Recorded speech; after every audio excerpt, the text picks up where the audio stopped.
Genesis 37. Joseph sold by his brothers. Now his brothers had gone to graze their father's flocks near Shechem. And Israel said to Joseph, "As you know, your brothers are grazing the flocks near Shechem. Come, I am going to send you to them." "Very well," he replied. So he said to him, "Go and see if all is well with your brothers and with the flocks, and bring word back to me." Then he sent him off from the valley of Hebron.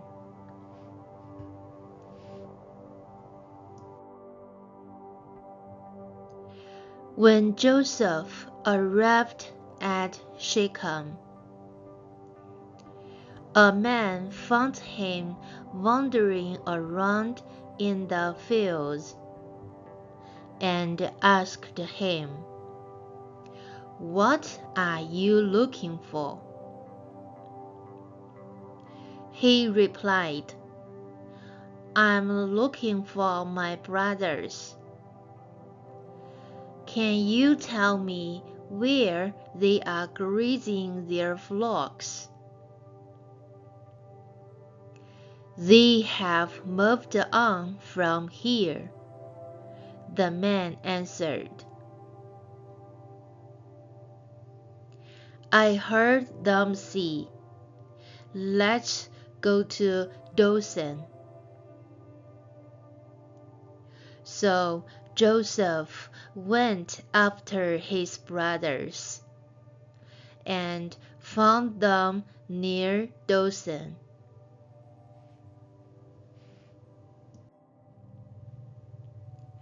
But they saw him in the distance, and before he reached him, they plotted to kill him.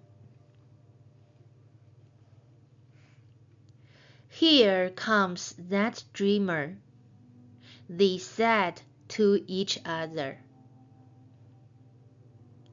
"Come now, let's kill him and throw him into one of these cisterns, and see that a ferocious animal devoured him. Then we'll see what comes of his dreams."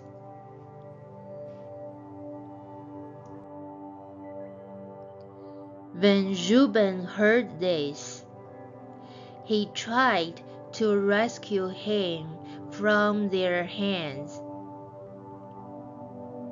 "Let's not take his life," he said. "Don't shed any blood. Throw him into this cistern here in the wilderness, but don't lay a hand on him." Reuben said this to rescue him from them and take him back to his father.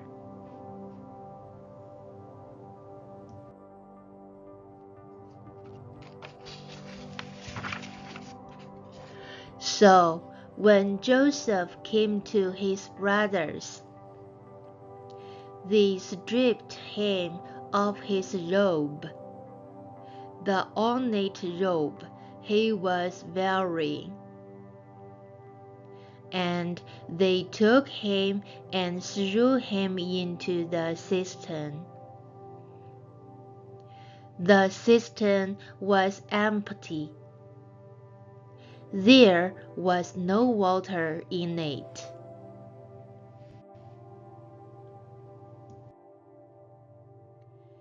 As they sat down to eat their meal, they looked up and saw a caravan of Ishmaelites coming from Gilead.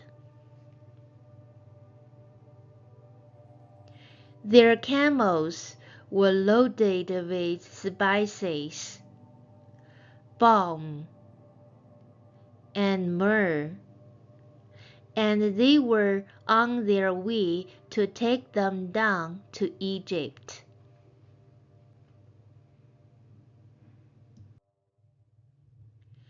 Judah said to his brothers, "What will we gain if we kill our brother and cover up his blood? Come, let's sell him to the Ishmaelites and not lay our hands on him. After all, he is our brother, our own flesh and blood." His brothers agreed.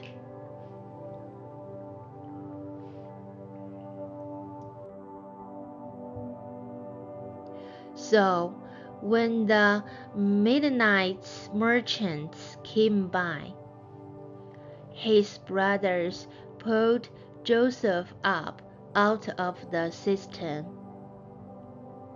and sold him for 20 shekels of silver to the Ishmaelites, who took him to Egypt. When Reuben returned to the cistern and saw that Joseph was not there, he tore his clothes. He went back to his brothers and said, "The boy isn't there. Where can I turn now?"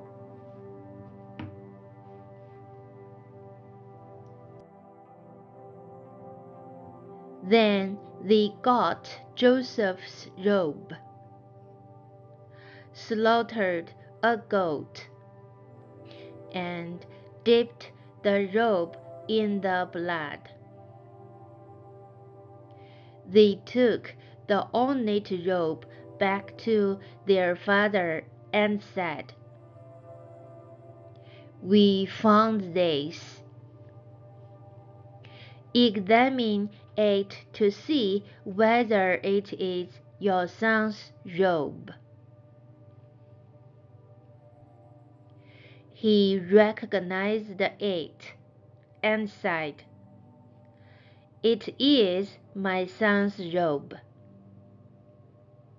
Some ferocious animal has devoured him. Joseph has surely been torn to pieces."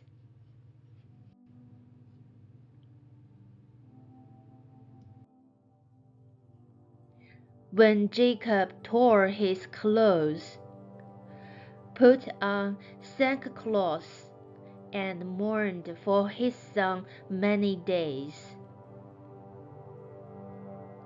all his sons and daughters came to comfort him, but he refused to be comforted. "No," he said, "I will continue to mourn until I join my son in the grave."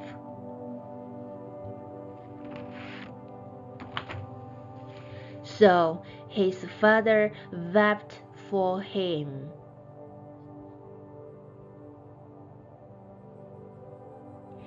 Meanwhile, the Midianites sold Joseph in Egypt to Potiphar, one of Pharaoh's officials, the captain of the guard.